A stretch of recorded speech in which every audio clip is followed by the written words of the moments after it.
Lost and insecure. You found me. You found me.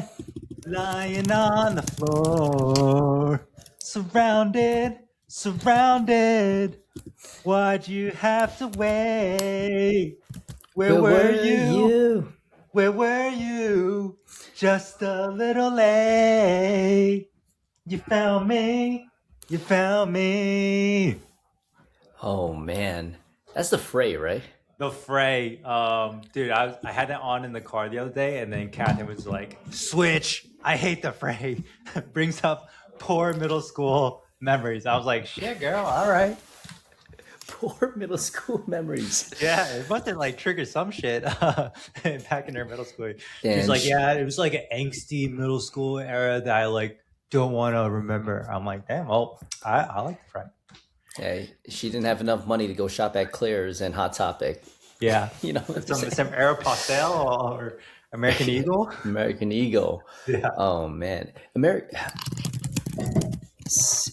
Bro, They had American like a Eagle is coming back, man. I think I feel like I've seen bits and bits of like American Eagle and Abercrombie. A lot of their stuff, they've kind of like made a pretty big pivot from like the last like when we were in middle school into kind of like this. They have some like pretty good like fashionable stuff now, where it's just like super minimalistic, like dude. You know, good pick. Abercrombie is a publicly traded stock.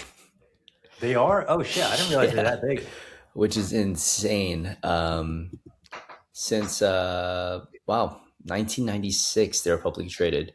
But dude, it's right now at $93, but last year it hit a high of like 175, which is insane. Yeah, there. I was like, I could have swore I saw something where they were like over the last few years, they definitely kind of like come up and everything. Yeah, I've been guys, you got to get your financial literacy game up. Just been called DCA, dollar cost average, a little bit every month put into the stock market.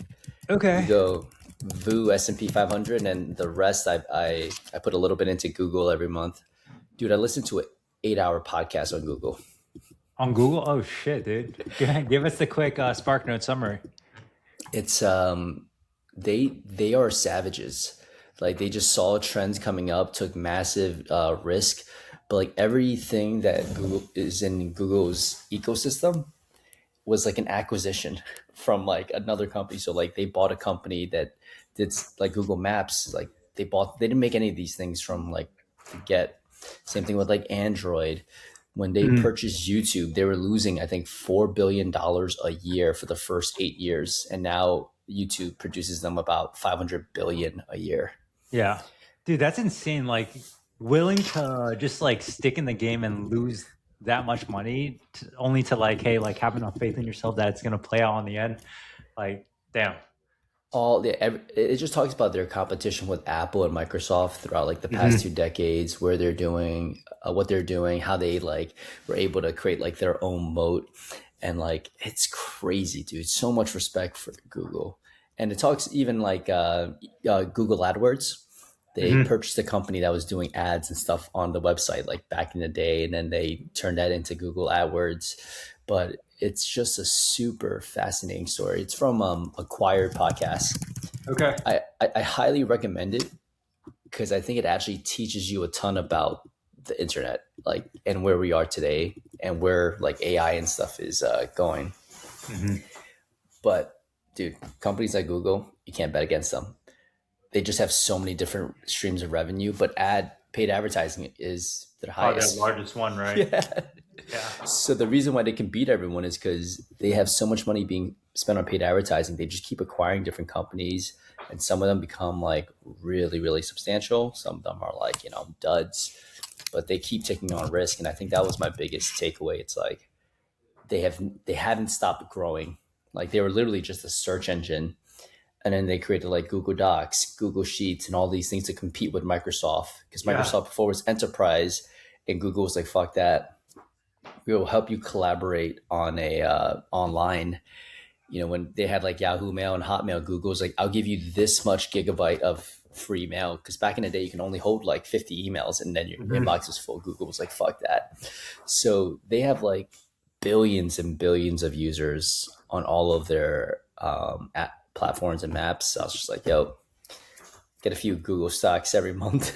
Let's go. Oh yeah, yeah. I'm a big Google guy, man. Like, yeah, we run a ton of stuff off of Google Workspace. You know, Google Sheets, Excel, all that bit, and then yeah. Have you used much of their Gemini AI? I'm making a switch soon to Okay. like Gemini or I forget what the other one is. Claude? Claude. Yeah, I've Yeah, started playing around with Claude, man. Claude's got some pretty good copy. yeah. ChatGPT. It seems too generic now. It's like Yeah. you can almost tell when someone's used ChatGPT. Yep. Yeah, yeah, yeah. So I like it just for kind of like kind of bouncing ideas back and forth a little bit. But yeah, like I like the Gemini primarily because like if you're looking up like a new place to go to, it'll basically kind of like do like a very quick like AI summary of all the reviews, stuff from their website and everything. Just kind of give it to you in like a very quick, like five sentence phrase. I'm trying to. I think this because the hardest thing right now, it's like, is the mental. I think we were talking about this off camera. Is mentally getting all the scripts that you need to say for content creation, for ads, and all that stuff. Hmm. Recording it is easy if someone just delivered you a script, but it's like, okay, how do I fine tune the copy? How do I do this? And have you looked into Get Poppy? Mm-mm. Like Poppy?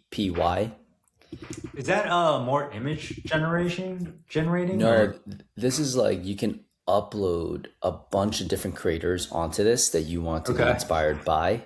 Oh, sick. And they essentially like, hey, what kind of like tonality do you like? What kind of phrasing do you like? You upload your favorite creators. You can even upload all of your previous content, and it starts to help you generate scripts in your tone and voice. Oh, sick. I'll have to check it out. I'm assuming it's probably paid, right? It's like you probably have like a couple different different plans similar to Chat and then Claude. Yeah, I don't Copy know. AI, visual AI. Oh, sick. Okay, dude, I'm about to play around with it. Yeah, because like I'm using a lot of our copy that we use in our ads. I'm really just kind of feeding into Chat, but yeah, kind of like what you're saying. It's like it's okay. It's not great, but which is why we've kind of recently switched over into Claude. But yeah, I'll check this out. Yeah, 400 a year. That's kind of hilarious. There's like, nope, no monthly subscriptions, 400 a year. Love that. Yeah. I mean, shit. Like, if I'm paying $400 a year off the bat, I'm definitely gonna try and get my money's worth and just like use the shit out of it. No, for sure. Cool. But they have a All great right. track record on there.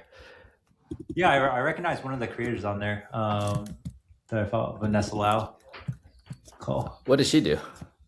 She's just like a YouTube content creator. She's an Asian girl out in I think California, but she recently started a boba brand with Boba her brand? yeah, like bubble tea. Oh, let's go.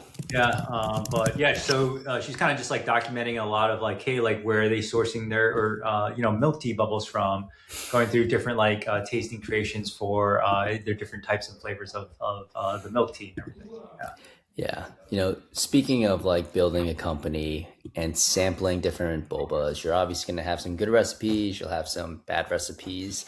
And I think that's a great segue into today's talk of breaking down our business and some of the mistakes that we've made along the way. Yeah. Because, we haven't always cooked the best recipes. Sometimes we've been cooked, you know? Yeah, you guys are seeing like kind of like the almost close to final reiterations, but it's been multiple reiterations and pivots along the way for sure. I don't even think we're close to a final iteration. Every single year, I'm just Not like, yet. Where it's shit. I'm probably on Motion X 6.0 version now. yeah, Peter and I were just listening to a podcast by this guy, Jeremy Haynes, and he talks about how every, iteration, he just thinks about like Jeremy 1.0, 2.0, 3.0. Yeah. What kind of actions and habits does that person have? And how can I emulate that now so I can keep leveling up? And I'm probably similar to you. I'm probably like moment 5.0, Yeah. like it's been You, five you have to iterations. keep like updating and like constantly switching out some of the like the data, the hard drive shit, right? I think a lot of like computers, like you always got to switch out like the RAMs and the CPUs and stuff. And same thing, it's just like when it comes to business, like you always got to constantly be updating your processes because like shit, like what works 5 years ago definitely does not work today. And I know 5 years from now, I hope we're doing something different than what we currently are doing today because we're still doing the same shit today. Like, damn, we're gonna be left behind. Yeah. But Peter, What's some big mistakes off the top of your head? Yeah, big mistakes off the top of my head. Probably one of the first things is not establishing KPIs from the get go.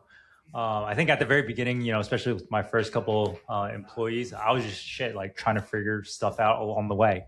And so it was kind of almost like the wild, wild west where, people are, I had my employees on, I had, front desk, I had PTs, but they had no idea to like measure whether or not they were doing a good job or whether or not they were doing a bad job. And I did a very poor job of kind of like managing and setting expectations on like what good looks like. And I think that's like one of the benefits of like having very clear cut communications and KPIs that people can kind of like hold themselves accountable towards. But yeah, one of the that's one of the probably one of the biggest things is just like we're kind of going along as we are, and all of a sudden like halfway through the year I was like, hey guys, we're going to be starting to implement in some KPIs. This is what a KPI stands for. And then these are the KPIs that you're going to be responsible for. And, of course, like when you kind of, people don't like change. And that's kind of one of the things that I realized is just like, whenever you implement in something new, there's always going to be kind of a little bit of kind of like a slow process, especially if like employees are kind of used to things for a certain period of time. And so you kind of think of it, if you're a PT and you're just like, hey, like, I'm seeing clients, but like, it's okay if I don't maybe book a follow-up visit, or it doesn't really matter like how many visits I see. It's just like, hey, I'm getting paid the same regardless. And all of a sudden it's, hey, there's a certain requirement for like, hey, like how many visits I should be seeing in order for it to, be managed as like productive, right? And if I'm not being productive, hey, what are some things I should be doing in the meantime? What's a good conversion on sales? All of a sudden, oh shit, like we got to do sales. Okay, well, what's a good conversion percentage? What's a bad conversion percentage? Okay, if I'm not converting at where it should be, like we have to be doing things now. And so I think a lot of times, like whenever we start implementing these new changes, people, we don't kind of communicate that upfront at the beginning. People are kind of like taken aback a little bit. And so what I've realized is like, with all of our new employees that we bring on, like we're very clear cut with like what the expectations are. And so people come in with like no problems at all. But it's really kind of just like, yeah, at the very beginning, my first couple of employees, when we're trying to implement all these like changes in from like KPIs, having them track stuff, is just like, well, what is all this?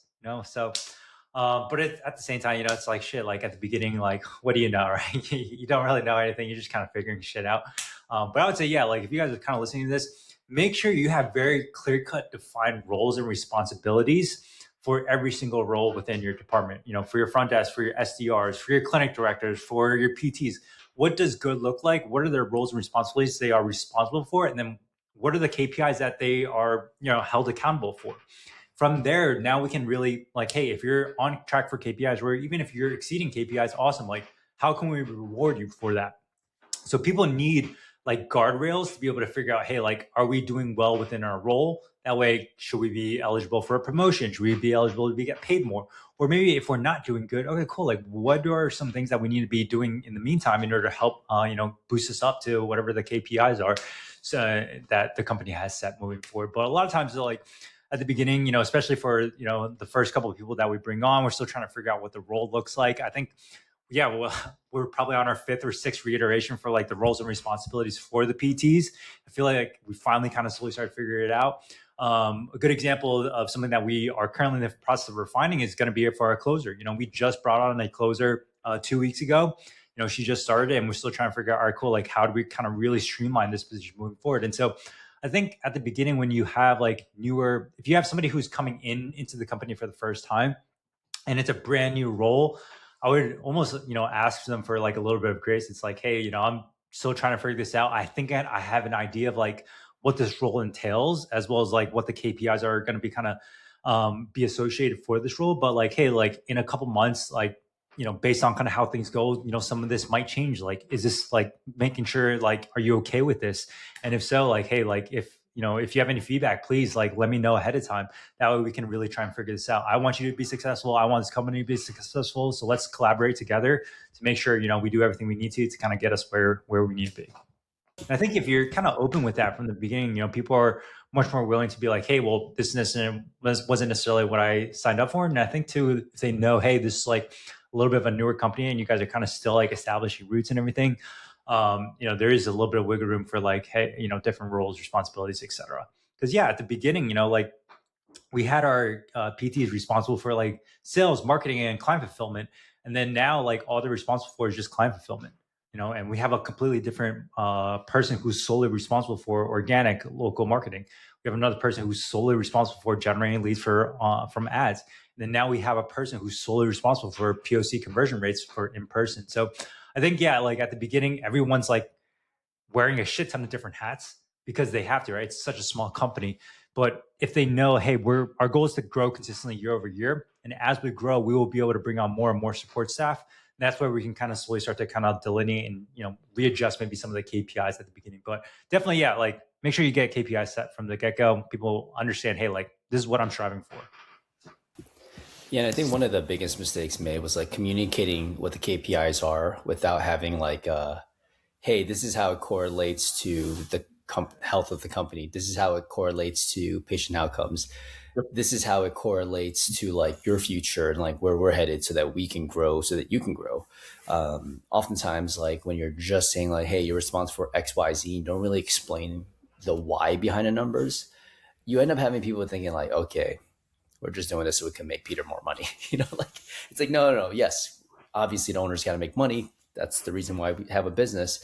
But at the end of the day, it's like you can't grow unless the company grows. So if the company grows, then we can create more opportunities for you. And these are all the metrics and how it correlates to growth. For me, one of the first things that comes up in my head was I spent a shit ton of time building out a app. Mm-hmm. And the app was going to provide like monthly training, rehab protocols, and all of these things, information on pain science and all that stuff. It was $30 a month, 300 for the year. And we ran it for a solid 3 months. It was, I think I still have it on my phone. You can't download it on the App Store anymore, but it was called Any Moment App. Okay. So the branding was like, well, you'll be ready for a hashtag any moment, right? We had it built out. I think we had 6 different kettlebell programs that taught you all the basic stuff all the way to the higher level stuff. We had 3 lower body programs built out, 3 upper body programs built out. Christy and I had a library of like 40 different explanations of like miscellaneous things like kettlebell movements, how to rehab stuff, like progressions, regressions. And then I had hired a strength coach to do the monthly programs. And we had 2 different tiers of monthly programs, one for people that were just kind of getting going and one for people that are like more intermediate. Yeah. Message board, all that stuff. After 3 months, just shut it down. Because what I realized was like, one, I was trying to do something just strictly for money. I'm like, oh, this would be great, passive income. But it wasn't like the thing that I actually wanted to do. And it's way more difficult to get, if we get 100 people signed up for $30 a month, that is 3,000 a month. Mm-hmm. It is way easier to just find one lead that will convert to a higher plan of care than finding, and because the churn rate starts to happen. And we saw that people sign up for a month, drop off the next month. I just didn't have the bandwidth to fix that. I wasn't super excited to build out these programs. And everything just like took away from like the main business. And this was the first year of building Moment Physical Therapy. Like we had launched that by the end of the first year. And I was just like, damn, like one, it's a good learning lesson, right? Don't distract yourself with things that you're not passionate about, but also just like made the offers so confusing because some people were like, hey, do we go in for physical therapy? Can I just try this app for a little while? And then some people that pay $30 a month for an app, sometimes they're expecting a lot from that $30 a month. So after about like 15 people, we're just like, all right, I think this is it. Like, sorry guys, refund money, things like that. And like, let's just move forward. Mm-hmm. Yeah. Well, I think like at the time too, if we were talking about, hey, you were doing this at the beginning of Moment, I think that was the time frame like 2000 to 2022 where like so many people were developing apps and like that was like the hottest thing, but I think it's just like it's so hard when you have all these like I guess like shiny objects around you that you could definitely pull the trigger on, but it's like so hard to kind of just like stay focused on just like the bread and butter of like, hey, what are we really good at? And I think I had a very similar situation where, there was one point probably about 3 years ago where, after people had finished up their plan of care with us, we were transitioning them onto training and stuff. And then we, yeah, started doing some like semi-private small group personal training. And at the time, it was really just for like some of our clients. And I think we had like maybe 10 to 12 people in there. And I was like, all right, cool. Like this is going to be like pretty good. Like what happens if we start to like advertise outside of our patients and really try and turn this into kind of like more kind of like a, like a personal training gym studio, like another stream of vertical income coming through. And so we signed up and worked with Gym Launch for like a full year really to try and like really build this up. And man, like there was just like so many different like headaches associated with that because you're running lead gen. We brought on a trainer specifically just to kind of manage that fitness department. We brought on a bunch of leads, but then from there, like these leads have to show up for their appointments, and then from there, when they do show up for their appointments, we're trying to sell them on like a $1,200 6 week transformation challenge. And so we got it to a point where I think it was like generating around like 12 to 15K per month just from small group personal training.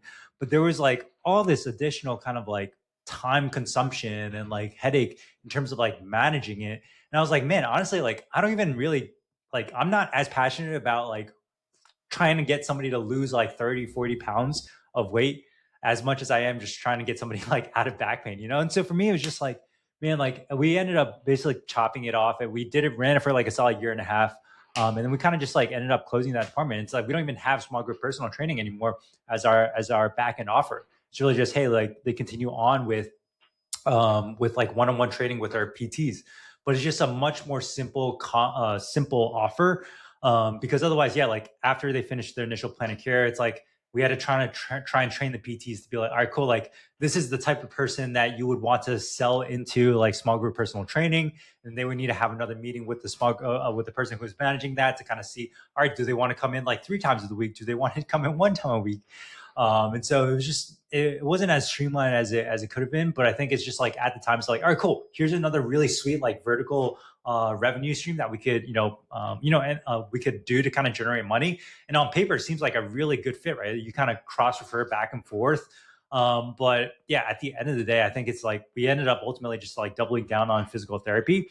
And then, yeah, it's just been really good ever since. It's so much cleaner from our offer standpoint. You know, our appointment setters in our Instagram DMs, she's not trying to figure out, hey, are you here for weight loss? Or are you here for like pain and performance? It's really just people here for physical therapy. And also, too, with kind of what you're saying about like the overall ticket of the offer that we're selling.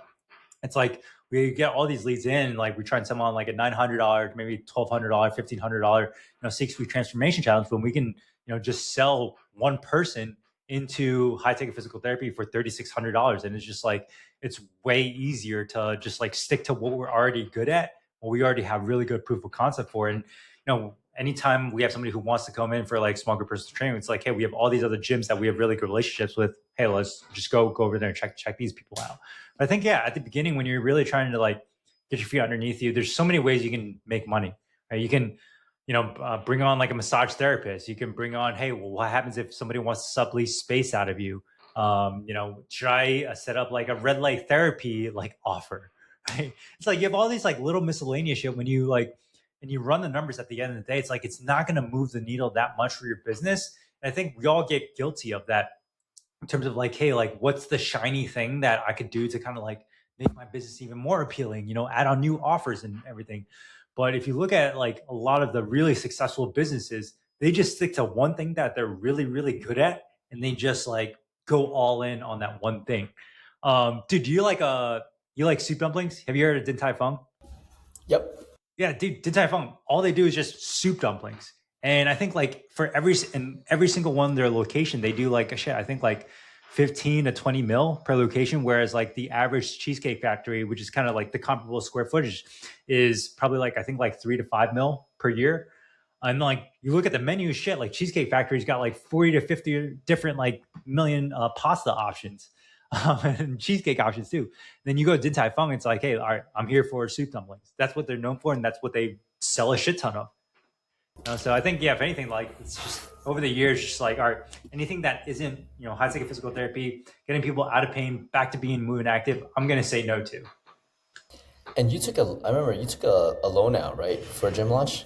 Yeah, dude, gym launch is a fucking like it was like 35K. I paid 35K. I mean, we obviously made our money back, right? But it's just like it was a lot of time spent.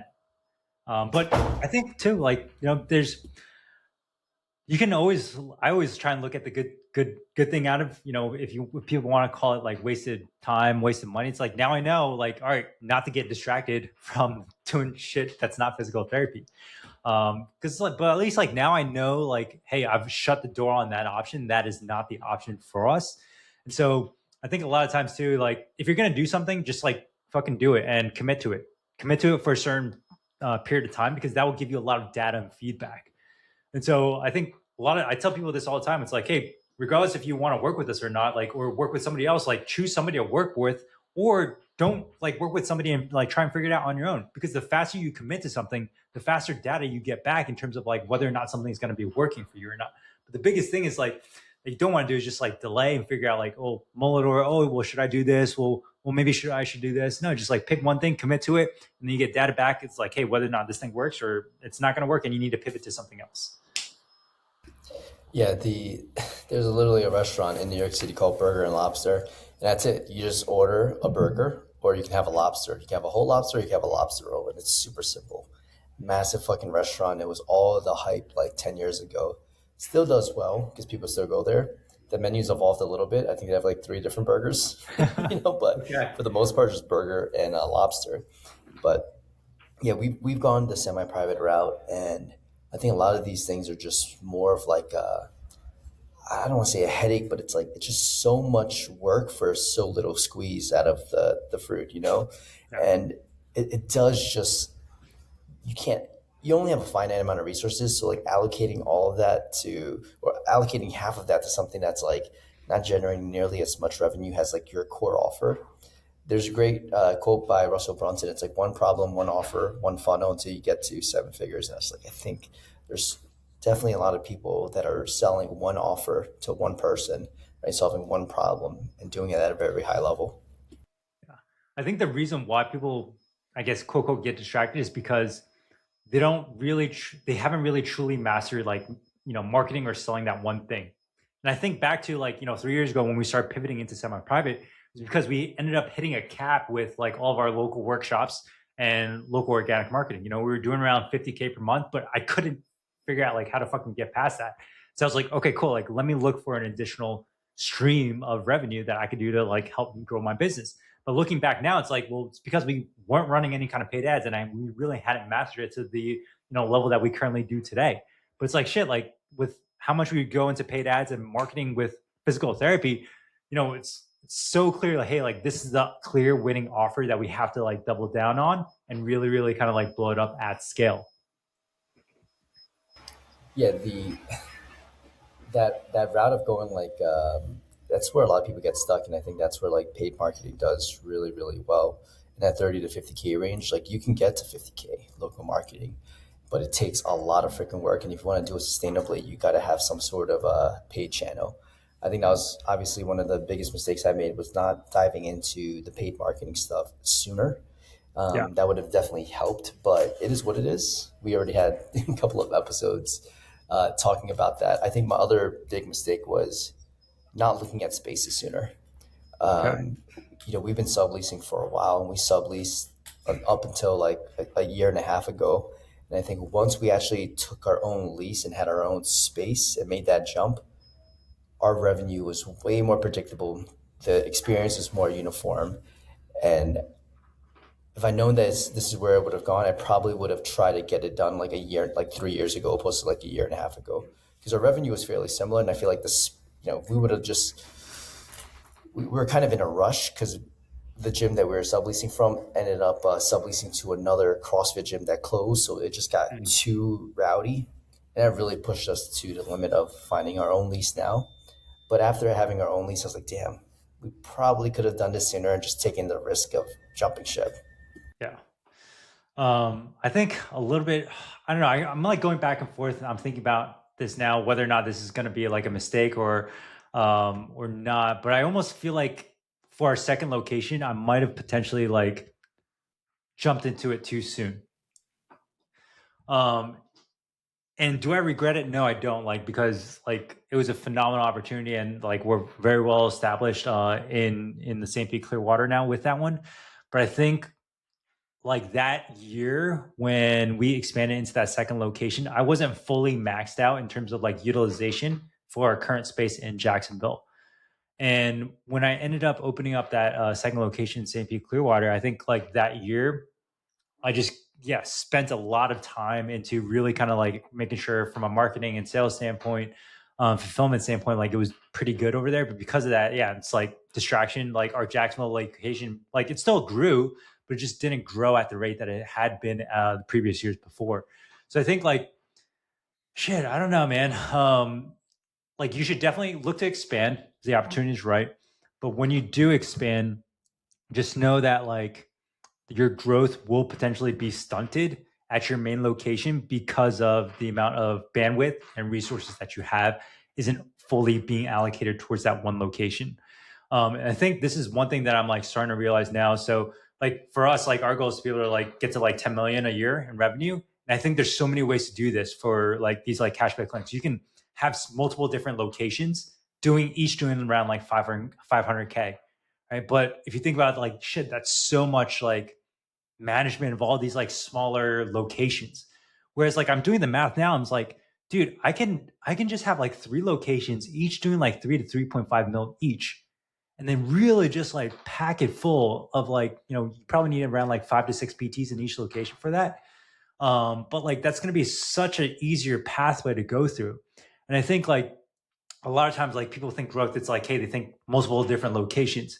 But like man, like looking back now, it's like almost wish I would have probably just like, hey, maybe waited one more year and really get like our main location like as full as profitable as possible before kind of making that jump to the next one. But yeah, I don't know. I'm gonna go. Can't tell if that's a mistake or not, but it's just some reflections, I guess. No, for sure. And I think that's a common one where, like, even in the beginning, like, we went to another location fairly quick. Yeah. And if we just would have focused in Soho instead of going to Long Island City, it would have been better. Yeah. But I think too, like even shit, I even think about like aside from the same people one, there were a couple times in Jacksonville where we tried expanding into I guess like almost like a different suburb area, which is still part of Jacksonville, but it's just 20, 30 minutes away. But like trying to like send somebody out there to man that location as like a small sublease inside a gym, it was just like so spread out and just wasn't never really as efficient as just like having one solid location where you have like a ton of clinicians there, vibes are pumping, vibes are good versus kind of like having so many subleases inside gyms and you're kind of like bouncing back and forth between each location. Like we did that for shit, I don't know, I think 4 or 5 months where I was driving out to that one location just to fucking like stab it was like fucking miserable, dude. Yeah, that I remember like treating in one location, then taking the train and going to the other location, or like scheduling sometimes got super confusing. And I don't regret it because I don't regret it just because it was a good opportunity then, and we're stabilized now in one of the locations. But it is a lot to have people in like multiple areas, and you're hopping around a ton of times. But yeah, it's like in the beginning, like when you're a solo provider and you're not quite as busy as you feel like you could be, I would not try to distract yourself with more and more locations. Yeah, I agree. Let's see. Another thing I wish we'd done was raise prices. Shit, I think like and it really wasn't until last year, dude. But we only used to only raise prices once a year, and then in this last year, the last like back half of the quarter, so from like September to December, we played around with raising prices for net new people coming in like every single month. And believe it or not, dude, I mean, like, fuck, our conversion rate stayed exactly the same, but we basically jumped up from like 2,600 up to like 3,600 now. So exactly $1,000 more for our like flagship program, and our conversion rate stayed exactly the same. And so for me, I was just like a very big eye-opening moment where I mean, like we talk about all the time. It's like, hey, like raise your prices, people will pay it no matter what. But it's like you still kind of have that like little voice in the back of your head, and it's just like, well, what happens if they say no, right? So you test it out on like just the net new evals coming in, and it's like shit. As long as our close rate remains the same, like I'm just gonna continue to kind of increase price and kind of see where that fine line is. But yeah, I know for sure, like we already charge the most in Jacksonville, but it's like, hey, like if people are going to pay this, like why wouldn't they pay like another $300 more? So a lot of it is really just kind of perception in your own head. But yeah, dude, that was one thing I wish we did like sooner, or just like raise prices or test out pricing more often. Test it out more often and kind of like let the market dictate like where that kind of fine line is. But shit, man, like yeah, like there's so many chiropractors, charging like 5K, 7K for planet care and shit. Like people are very willingly buying that. So yeah, I'm just like slowly staircasing our way up to 4K, 5K for like our flagship offer. Kind of see where that goes, and making sure our conversion rates kind of continues to kind of maintain and stick with that. But yeah, otherwise, like shit, like I still remember like the first my first 2 years. I think it took me like probably 2 years to raise our like package program prices, and then from there it was just like, hey, we would raise prices just once a year. Yeah. Yeah, it's not necessarily with patients, but with our team, especially earlier, we had a very low base with a lot of upside, and I Mhm. feel like that was something that probably drove some PTs away from us. So if I could go back, I would change it to just a bigger base to begin with, and then having a bonus at the end of the year. Oh hell yeah, yeah. That's definitely. I would totally 100% agree with that. We salary all of our PTs. I think one of the things I realized just like PTs don't like what's the right word? I guess instability, or where it's kind of just like up and down. And I think that's probably why they aren't entrepreneurs and they aren't like out there like grinding and doing their own thing, because when you are grinding and doing your own thing, you have some months that are up, some months that are down.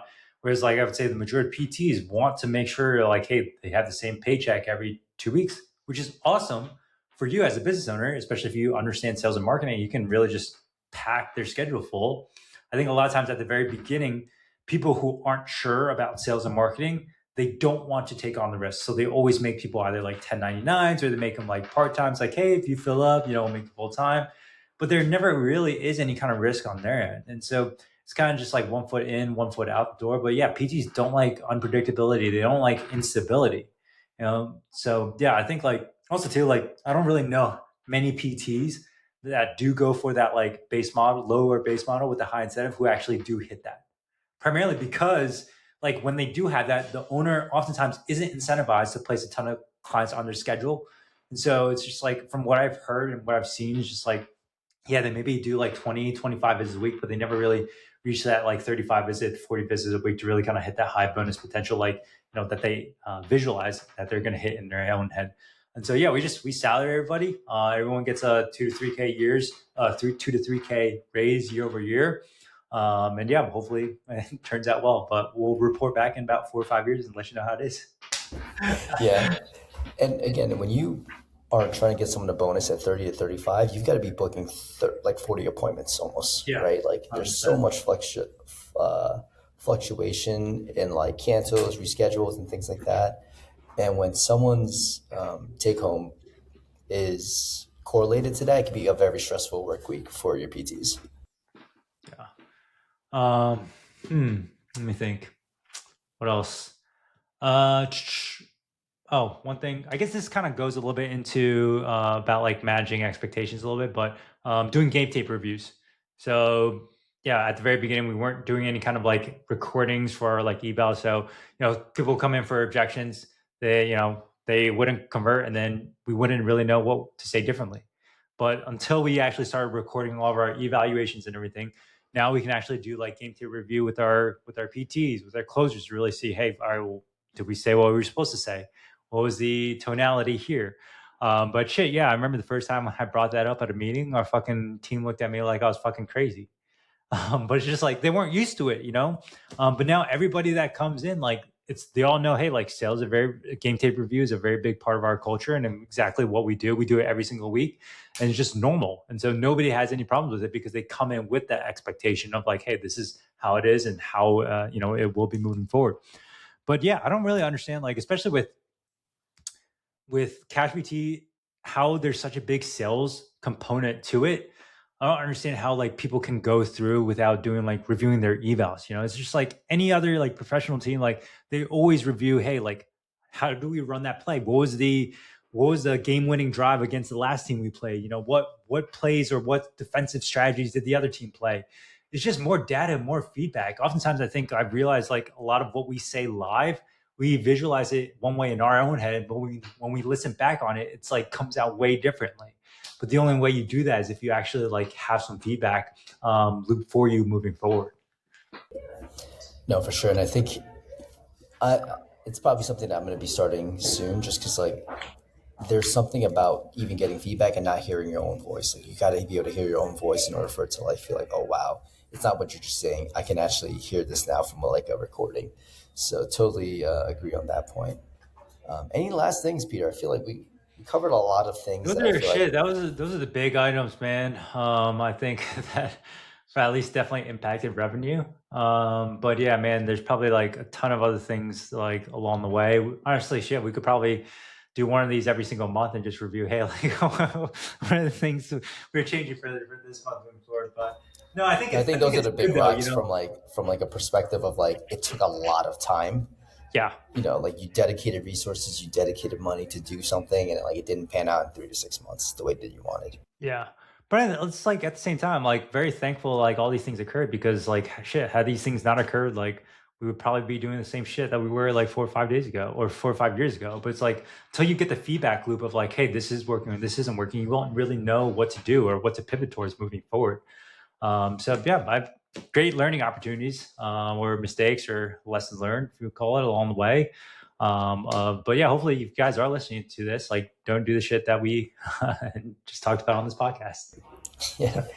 Well, real quick, appreciate you guys because we did get our we're 48 5-star reviews, Peter. So Oh shit! we are we Two more, are baby. we are so close. If you guys are looking to attend our live event March 21st to March 22nd, that'll be in Austin. We've got so many good things going on. But the main thing I'll say is limited spots left, like probably like 2 or 3 more people that we could squeeze in. So if you're interested in pulling up the GGC Live in Austin, it's going to be a banger. We're going to be talking about everything from content strategy, how to scale a sales team, how to have those difficult conversations, systems, all that good stuff. I think we've got like 30 plus people attending right now. So, Let's go. dude, it is It's going to be a gonna be a banger. movie. It's going to be a movie, fam. Appreciate y'all. Let's get this to 55-star reviews. That'll make Peter's day next week. Bang bang. How do we feel about that, Peter? Do you think what's the over under that we get the 50? I'm But putting good vibes out there into the universe. I think we can hit it. It's dude, it's today is Chinese New Year. it's Chinese New Year, year of the horse. You're the horse. I Yeah, I it's good luck. Good. We got good vibes coming through. Gung Hei Fa Choi to all my Asian people out there. So appreciate y'all if you celebrate the Lunar New Year. Happy New Year's. If not, go support an AAPI business today. Just get a little takeout action, a little General Tso's chicken. Don't go to Panda Express or nothing like that. Yeah, Get like none of that shit. Genuine go to shit the only. go to the restaurant where there's a child studying on the laptop while his parents are Facts. working. That's what you guys support. Peace, y'all. Peace.